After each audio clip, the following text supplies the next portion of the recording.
going in there with the attitude of I'm going to celebrate my wins and not dwell on the things that I did not do or could have done, or the what if. No, it's okay. We did this. This is what we've accomplished. How do we set the bar even higher next year? That's kind of that mindset, and that's on every front, whether it's health wise or my physical, working out and things of that nature, and on a spiritual level as well. So basically, all the aspect of your life, you want to go in there with the attitude of, at least I am going in there with that attitude, and I will hope it helps other people to do so, or whatever works for you. But find that positive attitude that will allow you to go in there and say, hey, I did this year, and I'm proud of the work that I've done. So pat yourself on the back. Look, hell of an intro. I tell you what you info, but I never really been the type of dude to give no info. But if you see your ends low and you trying to get a benzo, I'll give your ass some game that'll change the way that you think, bro. Super skilled with the pencil, super ill in my mental. I reminisce on life, I'm nice, here's my memento. Get it through your tempo, I get on any tempo and give it all I got. I'm hot, I got like 10 flows, trying to live on the 10th floor, across from residentials that I own. My mind stay grown, I used to think clothes, I really used to think hoes and what I do to get those, and then I switched it up. I'm only thinking. What's up, everyone? It's Ronnie Polonius and Francis Fan, and welcome to the realest show on the planet of Earth, where we talk about the good, the bad, and the ugly. You're going to essentially hear it all. So if you're ever looking for some sort of motivation, inspiration, or guidance, you're in the right place. We make it our mission to make sure we can give you a place where you can consistently walk and grow. What's going on, my man? How's everything? Namaste. How are you doing? I'm good. Little hiccups here and there, but we fight through it. That's it. Yeah. Hiccups are everywhere. I think we're bound to encounter them, and I've faced myself a few hiccups this week and just last month in general. But like you say, we're gonna make it through. We all are, not just you and I. We all are. Everyone that's listening to this too, and that's why I kind of want to thank everybody that has been tapping in every single week. Whether you were maybe every single week, maybe you were bi-weekly, maybe you were once every month. I don't know. Whatever. As long as you were tapping in, I appreciate you. We received some interesting information this past week as we are wrapping up our year here, that Spotify and Anchor decided to share with us a few things about you guys, about the people that are listening. And I think one of the key, the thing that I liked, or at least not even that I liked, but that Francis actually pointed out, and I actually, when I'm looking at it and I'm reading it, it's beautiful to see, because they considered the listener's personality as a devotee. I had no idea what that was, but essentially what that is when your fans love a podcast, they really love it. So I want to say thank you to everyone that has been tapping in, that has been listening.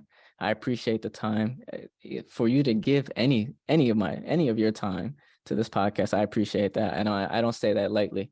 I mean that really, because again, time is one of our most precious assets. And, for you to spend it listening to us, whether it's us going back and forth arguing, whether it's us going back and forth debating, or even just having some intellectual conversations to help you think on a whole nother scale. I just want to say thank you, man. Do you have any kind words that you want to say to anybody, Francis? I think I'm just grateful to be able to, even witness this right now, and continue to provide the content that we're providing. It's good to know that we have the support of our listener.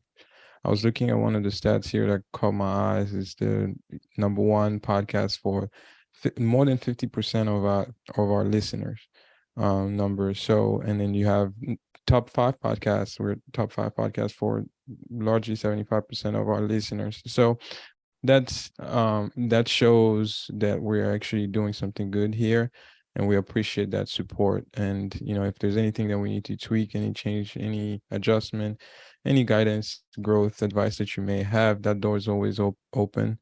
And continue to show your support, and we are sending you all the love that we can possibly send your way. And it's exciting to grow together. Very, very. Let's continue to spread the word. And if there's anything on top of mind, or anything that you're going through that you want to share with us, or you want us to discuss, again, reach out. Instagram, email. You can do all that stuff. And if you want it to be anonymous, just state that you want it to be anonymous, and we'll be more than happy to keeping your who you are, your presence, your identity very private, because that it could be very important to some of you that are going through something, and you just want us to shed some light on something to see how we would perceive it or see how we would go about it. Now, of course, every situation is going to be different, and we can only speak on it from our aspect of what we would do. But I think having another person's perspective and having another light on any situation is always helpful to allowing you to kind of overcome or even make it through or just succeed in anything that you're looking to succeed in. That's right. Yeah. I guess we're gonna jump in and dive into this topic that I've wanted to discuss for quite some time. And I think right now is the perfect time to address it. It's really around overcoming indecision. And also, we also want to take the time to talk about the holidays that are coming up and how to stay healthy, physically, emotionally, and you can go as far as spiritually as well during this time, and intellectually, because there's a lot happening during the holidays. To me, I look at it as the time where you're about to go to spend a little bit more than you usually spend, and that can pull you in certain direction and push you in certain directions. How myself I've had a love and hate relationship with the holidays, just because I don't have a lot of good memories with it. So it's one of those times right now for me. It's more I'm growing into appreciating even celebrating those days, because Ron, we all know how many people we have lost, especially in the past 3-4 years, right? But it's more about to kind of reflect how are we going, what kind of attitude are we going into the holidays with, and so that we can kind of set the tone for next year. That's where I'm going with it today. Okay, so I mean, what kind of attitude from a person that doesn't really enjoy, or at least I should have said you don't enjoy it, like you did not enjoy it, but now I think you're starting to enjoy it a little bit more. From someone from that perspective, how is it, like what kind of attitude are you carrying today? I think my attitude is more having the peace that I'm not alone in it. Like I'm not the only one who has been through that. I've come across a lot of people, especially this year alone, that don't really celebrate, Christmas like that, or New Year's, just because, either they don't have anybody to celebrate with it, or they just, they have no desire to experience that kind of moment. So for, how do you uh, carry yourself with a positive attitude during that time? I think to me it's through spreading love, really, spreading love, and having that peace that it you can enjoy it as well. You can celebrate your wins, and everything that we've done this year. Just being at this point is a win for us, right? For all of Yeah. us collectively. So going in there with the attitude of I'm going to celebrate my wins and not dwell on the things that I did not do or could have done, or the what if. No, it's okay. We did this. This is what we've accomplished. How do we set the bar even higher next year?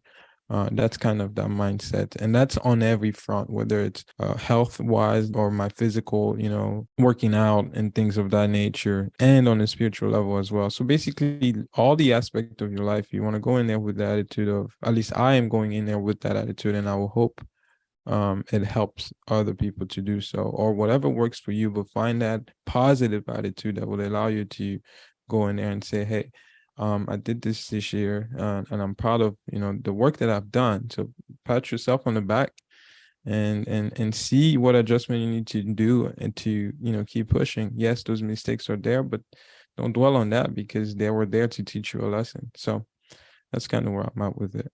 No, I like that. I mean, one thing that really stood out to me is the fact that you said a positive attitude, because I think, yes, during these times, especially if you're celebrating anything by yourself, it could be really, really tough, because again, you have no one to celebrate it with.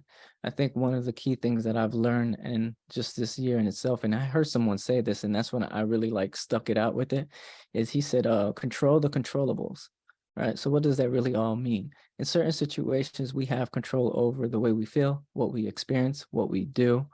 And so in those situations where maybe you are celebrating the holidays by yourself, or maybe you're not a big fan of the holidays, and that could be okay. And if you're someone that's like, that's not okay with you, well, then what are you going to do to put yourself in a better situation? Not even a better situation, but what are you going to do to put yourself in a positive mindset and a positive atmosphere that helps you uplift instead of kind of looking at your situation and kind of dwelling on it rather than, just being in an environment that uplifts you. So that's why I kind of want to say, like, for anyone that's maybe experiencing, it may not even have to be on the holidays aspect. It may be just looking back on your goals, and just looking back and like, wow, I didn't do half of the things I wanted to do, or you did everything you wanted to do and you still don't feel like you accomplished anything.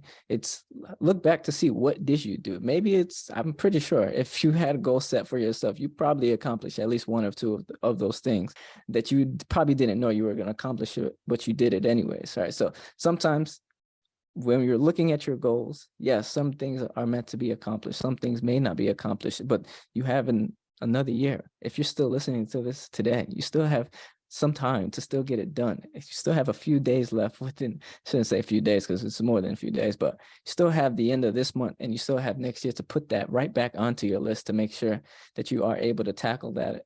But I would just say, in all, whether you're dwelling on whatever it is, whether you're celebrating the holidays by yourself, or maybe you don't like the holidays, it's, what do you like and how are you going to put yourself in a positive mindset and control the emotion aspect as much as you can, because I could understand it could be really tough for some of us.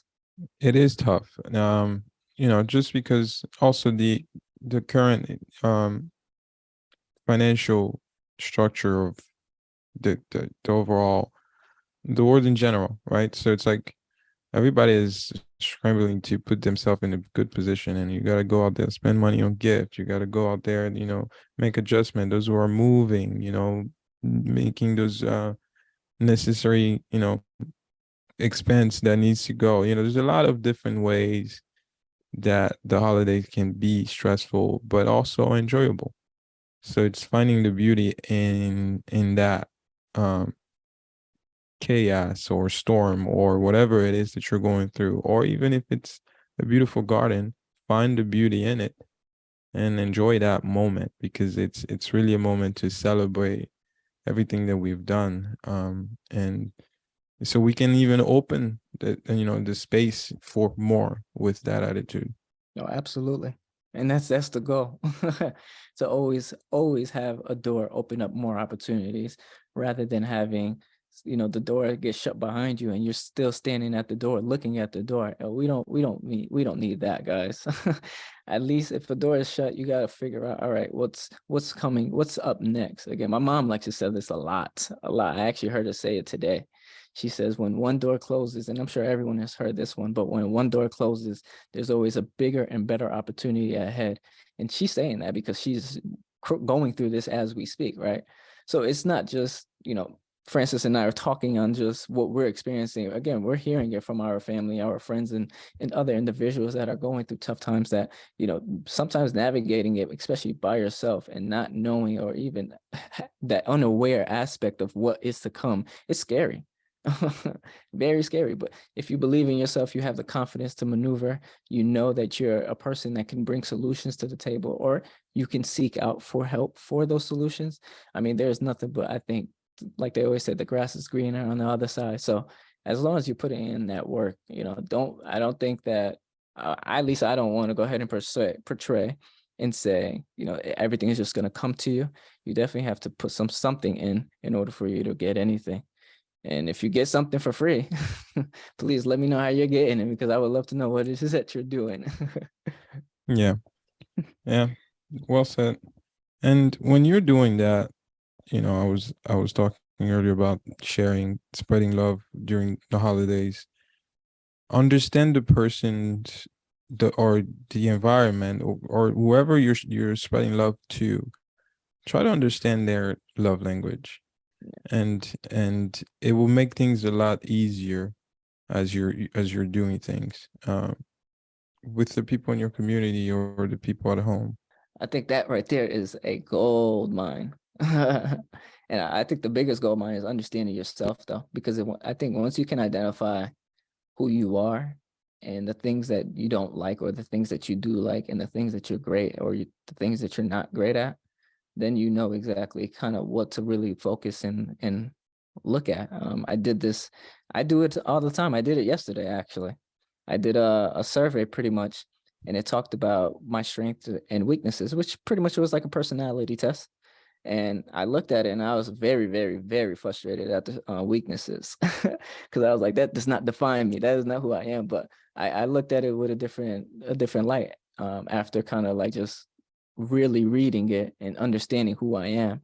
And I said, well, this thing could be right, could be wrong, but at least I know something is here for me to work on.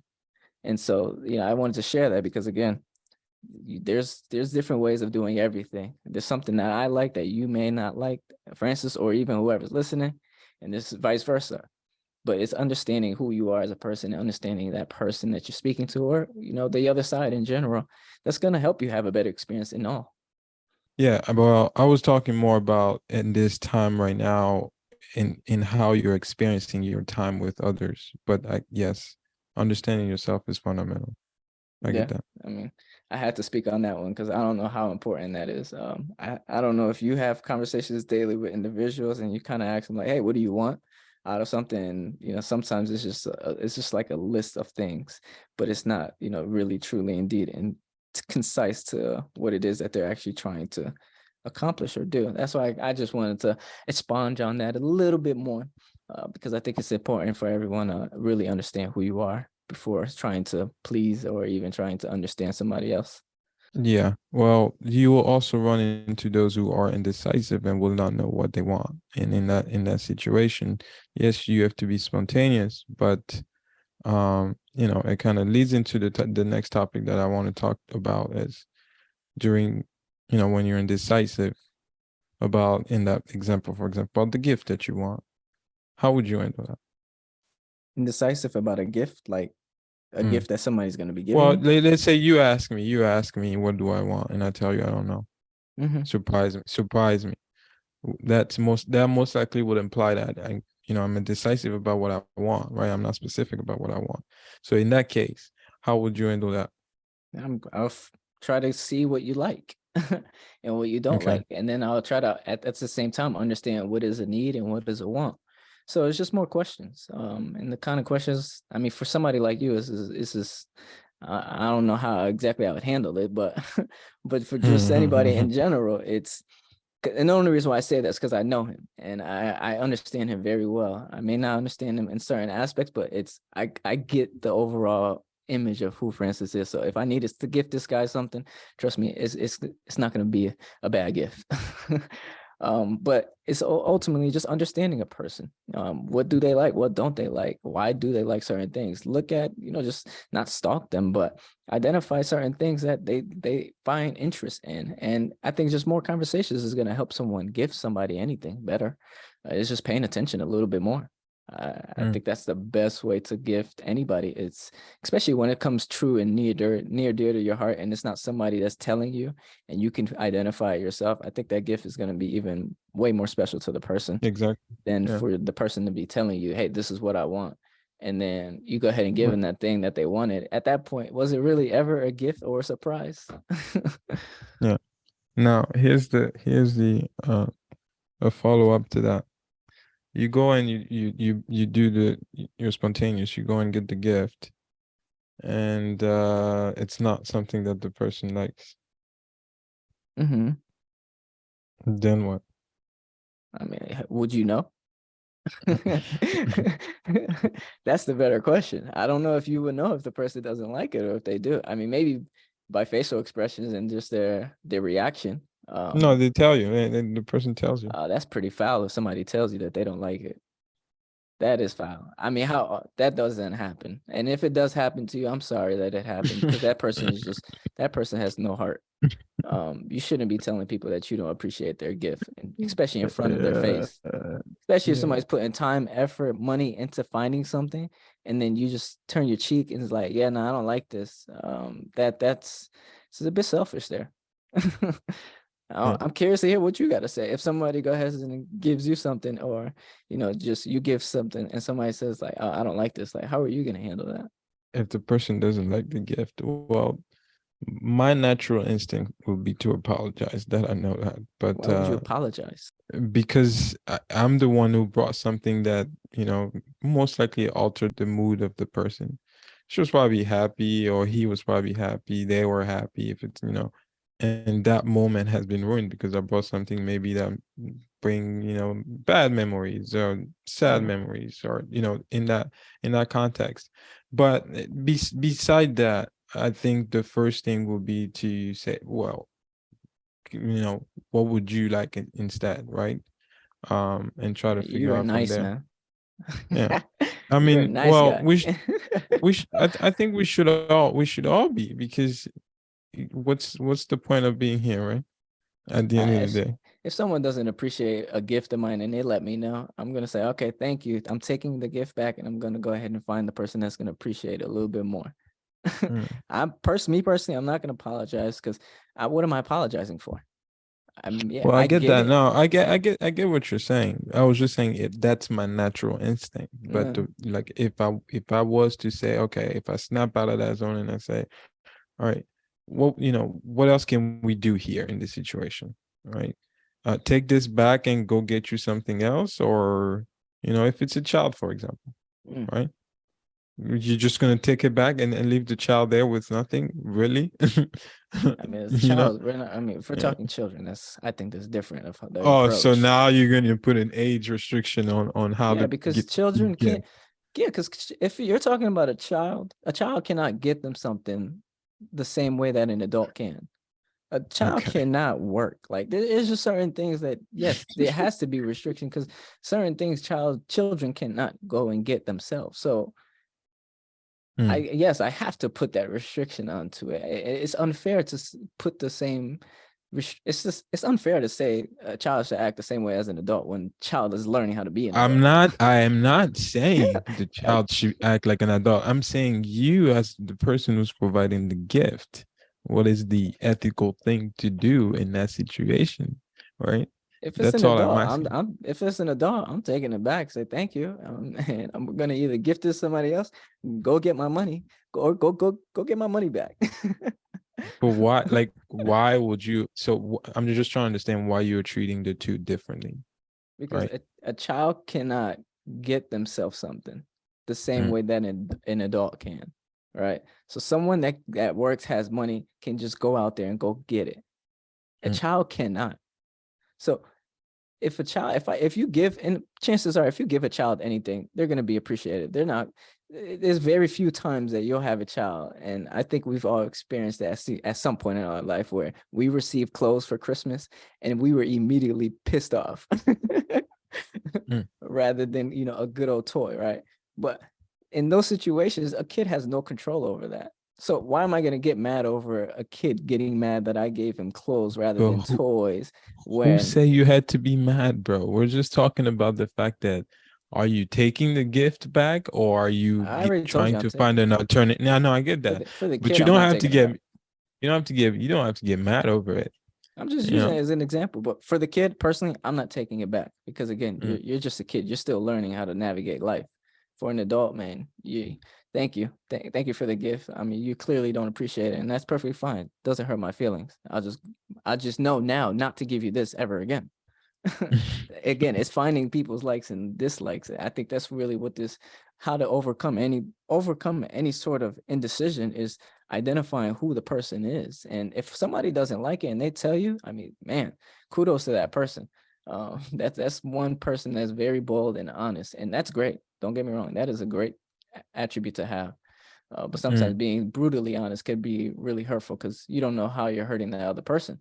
But ultimately, yes, understanding someone to overcome any sort of indecision, whether it's in yourself or gifting something to somebody, is knowing the person a little bit more. And again, if the person doesn't like it, I will gladly take it back. Thank you. And I will go ahead and dispose of it of however I decide to, whether that's giving it to somebody else, or going to get my money back, or keeping it for myself. So many things mm. you can do. It doesn't necessarily have to be a Debbie Downer because someone doesn't appreciate your gift the same way. And maybe that tells you a little bit more about the person than that you needed to know. Right. Yeah. Um, I'm gonna kind of move on from that question, No, no, I would and love to stay around. yeah. So I'm gonna take it a level up, a level up in the sense of another scenario. I'm gonna give you a couple more scenario, right? So the first one would be indecision on, okay, do I stay in this state where I've been, for quite some time, or move across the ocean where, I don't even know if I'm gonna find a job, right? Moving. That's case number one. The second one is job. Oh, I don't know let's if I want to let's stay in this job. All right, so let's go with the first one. Let's go Yeah, with the let's first stay with number one first, because that's a one. All big right. one, and I deal with it Yeah, all the time, exactly. all the time. I mean, I help people relocate from one state to the next, or if not within different states within the same state. And oh my goodness, I mean, is indecision there? Yes, but every time, what is it that I'm doing when I identify someone as being indecisive? I guide them to what it is that they're looking for. That is it. There is no secret formula. It's just understanding the person, asking the right questions, and knowing what they like, knowing what they dislike, pointing it out for them, and just being very clear and honest. Like, hey, this is something that you didn't like here, so I don't know if you're gonna like it here. You're going to experience, I guess, people in all different aspects, all different facets of being indecisive when it comes to purchasing or relocating, moving, and anything of that nature, because again, it's such a large change and adjustment. However, it's guiding the person more than anything, being that person that person can rely on to then help them make a better decision. I think that's where indecision really comes from. Just wanting to make sure that you're making the right decision. Yeah, but I don't think it's wanting to. Go ahead and say that again. Yeah, make him think about it 2 times. No, I don't know if that's something you should be proud Yeah, of, to I'm be very honest. not indecision. How can you say indecision is not helping somebody make a good decision? Like that's what indecision really comes from. It's someone being indecisive. It's not a person not able to make a decision based off of something. Now, why is it that this person is not able to make a decision? It's because everyone wants to make the best decision. Otherwise, if we didn't care about what outcome was to come from anything, we'd all be out here like a wild goose, just making decisions like there's no tomorrow and no care in the world. But every decision comes with a consequence, and no one wants to deal with the consequence, which is, I believe, why the indecision comes from. Hey, I don't want to make the wrong decisions. I want to make a good decision. So yeah, what are the steps? What do you do? Like I right just now? told Like you, man. you're in a situation. You told me a whole lot of everything. Rah-rah. That's what you want to I say? want you to Rah-rah. break. No, no, a whole lot of rah-rah. But yes, you told me a whole lot of that, and I would love for you to kind of break it down into steps, because, right, today I'm telling you that, hey, I don't know if I should move. I want to move, right? But I'm comfortable here. I'm comfortable in my bubble. I got, everything cool Mhm, here, but I see the brighter light on the other side, but I'm conflicted. mhm. What are the steps? Yeah, good questions, man. I mean, my favorite question is, why do you want to move? Mm. Or why are you even looking for this change? That right there will tell me more than I need to know. Yeah, Just so that it goes. question, and there's just that question in itself will tell you exactly whether the person is actually serious or whether they actually want to stay. Because ultimately, what comes with moving is some sort of change. Whether you're changing your house, whether you're changing your location, whether you're changing your job, I mean, there's change all across the board when it comes to moving. But identifying why a person even wants to move in the first place is going to help with you understanding why they're so indecisive of making a decision. Now, Mm. your goal isn't to make them choose something, right? It's to help them, guide them to realize their own decisions. I think people who are making people make decisions based off of their own beliefs and their own circumstances, you're approaching it the wrong way. You got to help people make decisions for themselves. Mm. Yeah, that's Now, that's a does good that point. answer that, man? Are I you mean, still gonna drill and me on it? No, I wasn't drilling you. I just wanted Hey to hear yo, your pause. I just wanted to hear your opinion on it. And I'm glad that you took the time to shine that light. Um, this follow up to that is on the job front, right? You're indecisive about whether you should quit your job or you should find a new job or you should stay at the job that you're at, or you're a college student who, is uncertain about the future of finding a job, like, that indecision. Yeah. Do you think it all bubbles from the same source, understanding the why? Partially. And I only say partially, and I'm curious to hear your input on this if you don't mind sharing. But one of the reasons why I say partially, because again, most people need money to pay for certain things, and Mm, to just upright and leave something that you've once known to be what it is. It's again, it's coming down to change. Most people are just fearful of change, and that's why I think allows most people to kind of second guess it, is because we don't know what that change looks like. And yeah. I promise you, if we all knew what the future held and what plans were ahead for us, we would know what decisions to make and we'd be really confident in it. But because we don't know, we're always like skeptical. We're always making decisions and we're always looking over our shoulders so that we don't make the bad decision. But it's a tricky one when you come to like your financial livelihood of making a change for yourself. I think if it compromises anything within your livelihood, if it compromises your affordability, if something of that nature, if the environment compromise, the culture, like if all these things compromise who you are and who you want to represent, then I think it might be time for a change, because that change is bigger than, the money. At that point, it's your peace, it's your mind, it's your happiness that you're kind of disrupting with if you don't make that change within a matter of time. Otherwise, you're going to keep going through it. You're going to be stressed out. And God Almighty, I don't want any of you guys to experience stress. That's the Hmm. one killer in the world. One of the many. Yeah. Um, Yeah. Thank you for that. to me, I'm gonna sum it up in really my motto is quite simple.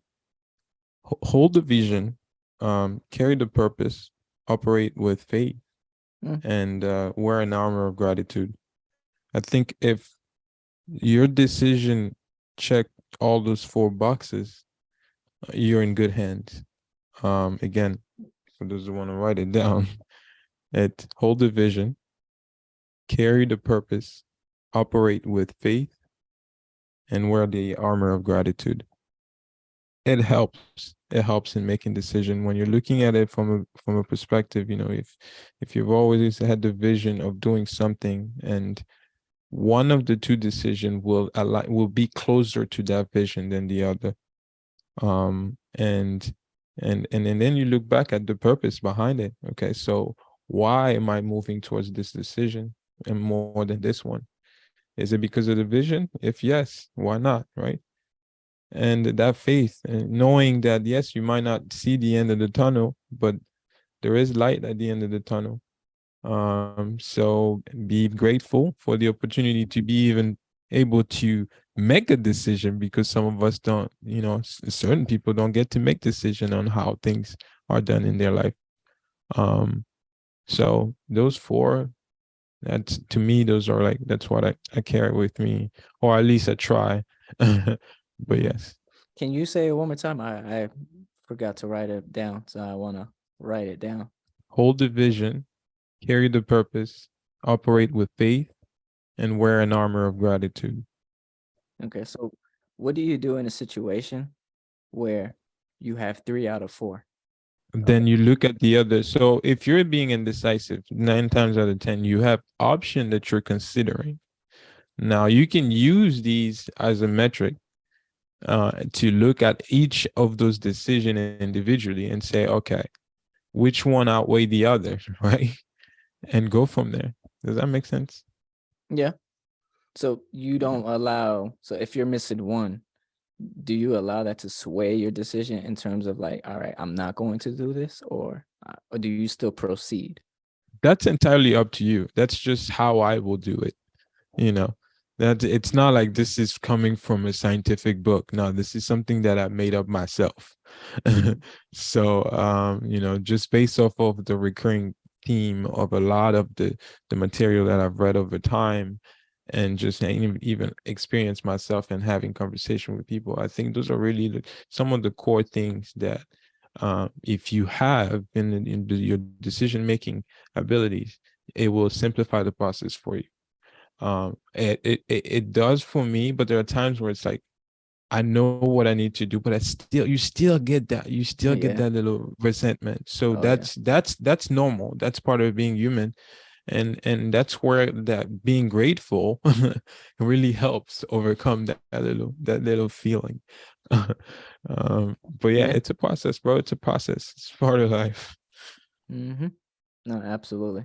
I mean, not necessarily overcoming indecision. I like to make decisions pretty quickly and concisely because I don't like to use too much of my brain power thinking on something that all it takes is one decision to make. So I'll go ahead and seek out for guidance. I do that a lot, seeking out for guidance and seeking for other people's opinions and to see if I'm missing out on something. You know, I don't think there's anything wrong with if you're trying to make a major change in your life and you're just really indecisive for yourself to give your best friend a call. You know, or give somebody, not even a call, but maybe just go speak to somebody and just say, hey, what do you think about this? Right. And to hear their perspective, because you could be missing out on a key thing that you probably are not even thinking about that could help you, or maybe allow you to be like, oh, there's your flag. But I don't think using, you know, their opportunities, their life, their own perspective to completely weigh on your decision to use that solely, if that makes sense. So again, understand other people, get opinions and understand where the person is coming from. But I don't think allowing that person's what they say to allow them to sway your entire decision is the right thing for you to do. Because again, at the end of the day, you got to live your life, and that person is living theirs. And really, man, the focus is just leveling up. Cause I know the life I want, I'm just setting it up. Removing those that's close who try messing it up. Can't wait for champagne toast with the relevant bunch. Like, what's up? Yeah. Like, what you do, homie? What's your vision? How you thinking? How you move, homie? And is you cool, homie? You thinking building, then that's something we could do, homie.